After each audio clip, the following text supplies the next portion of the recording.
दिल्ली, भारत की राजधानी, इसकी नींव आखिर किसने रखी? तो जहन में क्या आता है, मुगल या शायद अंग्रेज? अगर ऐसा है तो आप अकेले नहीं हैं। लेकिन असली जवाब सदियों पुराना है और कहीं ज्यादा दिलचस्प भी।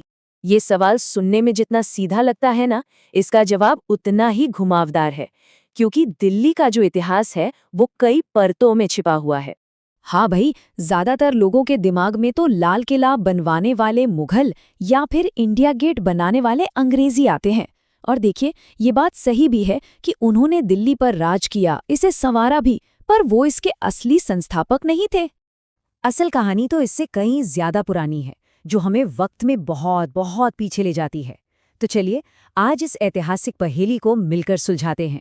तो चलिए पर्दा उठाते हैं उस राजवंश से, एक भूला हुआ राजवंश जिन्होंने दिल्ली की पहली ईंट रखी थी। जी हाँ, हम बात कर रहे हैं तोमर राजवंश की। ये थे चंद्रवंशी राजपूत, जिन्होंने दिल्ली और हरियाणा के पूरे इलाके पर सदियों तक शासन किया। अच्छा, इनका वंश भी कोई मामूली नहीं था। माना जाता है कि ये महाभारत के महान नायक अर्जुन के वंशज थे। और अगर हम इतिहास की बात करें तो 8वीं सदी तक तोमर हरियाणा दिल्ली के इलाके में एक बड़ी शक्ति बनकर उभर चुके थे।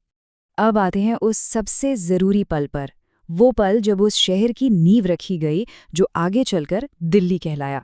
वो साल था 736 ईस्वी, और इस साल राजा अनंगपाल तोमर प्रथम ने इतिहास में एक नया अध्याय लिख दिया था। तो देखिए, राजा अनंगपाल तोमर प्रथम ने दिल्ली का नाम के शहर की स्थापना की। और सिर्फ शहर ही नहीं, दिल्ली का पहला किला, जिसे हम लाल कोट के नाम से जानते हैं, वो भी उन्होंने ही बनवाया था।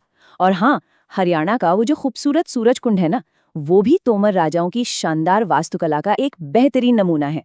और हाँ, दिल्ली का नाम दिल्ली कैसे पड़ा, इसके पीछे भी एक बड़ी दिलचस्प कहानी है। कहते हैं कि जब राजा ने लौह स्तंभ मतलब आयन पिलर को लगवाया तो वो थोड़ा सा ढीला रह गया, तो ढीला से ढिल्ली और फिर ढिल्ली से बन गया दिल्ली। तो ये तोमर शासक जो थे वो सिर्फ महान निर्माता ही नहीं थे, बल्कि उतने ही वीर योद्धा भी थे। उन्होंने ना सिर्फ एक साम्राज्य खड़ा किया, बल्कि उसकी सीमाओं की हिफाजत भी की। तोमर राजवंश के कह सकते हैं 2 चेहरे थे, और दोनों ही कमाल के। एक तरफ तो वो गजनवी जैसे आक्रमणकारियों के खिलाफ भारत की ढाल बनकर खड़े थे, और दूसरी तरफ वो कला के बहुत बड़े संरक्षक थे। इसका सबसे बड़ा सबूत है ग्वालियर में राजा मानसिंह तोमर का बनवाया हुआ शानदार किला और वो मानमंदिर महल। इतिहास में एक बहुत बड़ा मोड़ तब आया जब दिल्ली की सत्ता तोमरों के हाथ से चौहानों के पास गई। लेकिन रुकिए, ये कोई जंग या लड़ाई नहीं थी, बल्कि ये एक पारिवारिक बदलाव था। कहानी कुछ यूं है कि राजा अनंगपाल तोमर द्वितीय दिल्ली पर राज करते थे। उनकी बेटी की शादी हुई अजमेर के राजा से, और उनके बेटे हुए महान सम्राट पृथ्वीराज चौहान। तो इस रिश्ते के नाते दिल्ली का शासन नाना से सीधा उनके नाती को मिल गया।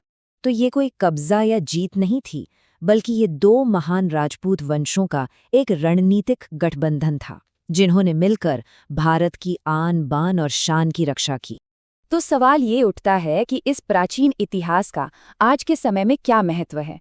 क्या ये विरासत आज भी जिंदा है? बिल्कुल है।